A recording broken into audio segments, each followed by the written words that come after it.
আসসালামু আলাইকুম। আমরা সবাই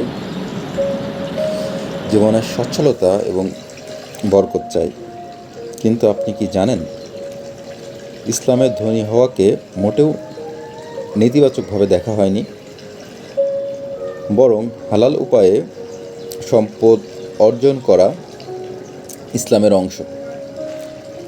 আজকের ভিডিওতে আমরা কিভাবে ইসলামিক উপায়ে বরকতময় জীবনের দিকে এগিয়ে যাওয়া যায় সে ব্যাপারটা দেখব।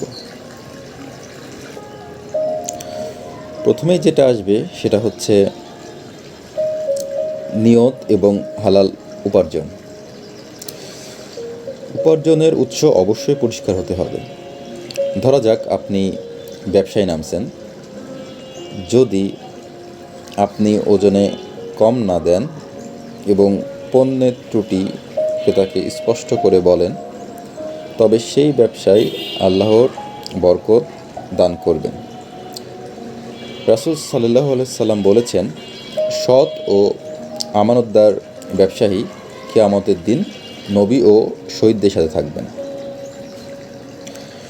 অবশ্যই সুদি লেনদেন এবং ধোঁকাবাজি থেকে শতভাগ দূরে থাকতে হবে। দ্বিতীয়ত, তাকওয়া ও তাওয়াক্কুল, আল্লাহর ওপর ভরসা করা। পাখি সকালে খালি পেটে বের হয়, কিন্তু বিকেলে ভরা পেটে ফিরে আসে। আল্লাহ পাখির রিজিকের ব্যবস্থা করেন, তাহলে আপনার কেন করবেন না?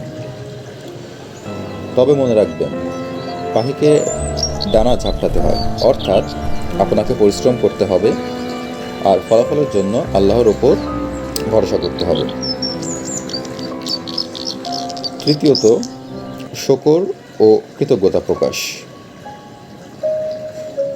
যদি তোমরা শুকরিয়া আদায় করো, তবে আমি অবশ্যই তোমাদের নিয়ামত বাড়িয়ে দেব। সূরা ইব্রাহিম। আপনার বর্তমান অবস্থা যেমনই হোক, সবসময় আলহামদুলিল্লাহ বলা। যখন আপনি যা আছে তা নিয়ে সন্তুষ্ট থাকেন, আল্লাহ আপনার জন্য নতুন দরজা খুলে দেন। চতুর্থত, সদকা বা দান করা। সম্পদ দিলে কমে না, বরং বাড়ে।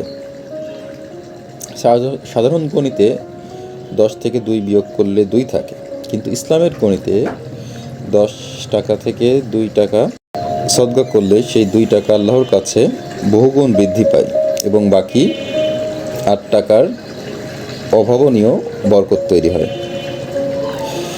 ইতিহাস থেকে দেখা যায়, হজরত উসমান রাদিয়াল্লাহু তাআলা আনহু এবং হজরত আব্দুর রহমান বিন আউফ রাদিয়াল্লাহু তাআলা আনহু ছিলেন তৎকালীন শ্রেষ্ঠ ধনী। তাদের বড় বৈশিষ্ট্য ছিল তারা অকাতরে আল্লাহর পথে দান করতেন। ইস্তেগফার বা ক্ষমা প্রার্থনা। নূহ আলাইহিস সালাম তার জাতিকে বলেছিলেন ইস্তেগফার করতে, কারণ এর ফলে আল্লাহ আকাশ থেকে বৃষ্টি বর্ষণ করবেন এবং সম্পদ ও সন্তান সন্ততি বাড়িয়ে দেবেন। সূরা নূহ আয়াত 10 থেকে 12। সুতরাং প্রতিদিন বেশি বেশি আস্তাগফিরুল্লাহ পাঠ করা রিজিক বৃদ্ধির অন্যতম চাবিকাঠি। অতএব বন্ধুরা, ইসলামী উপায়ে ধনী হওয়ার মূল মন্ত্র হলো পরিশ্রম, সততা এবং আল্লাহর উপর পূর্ণ আস্থা। এই পদ্ধতিগুলো অনুসরণ করলে শুধু আপনার ব্যাংক ব্যালেন্স বাড়বে না, আপনার মনেও শান্তি আসবে।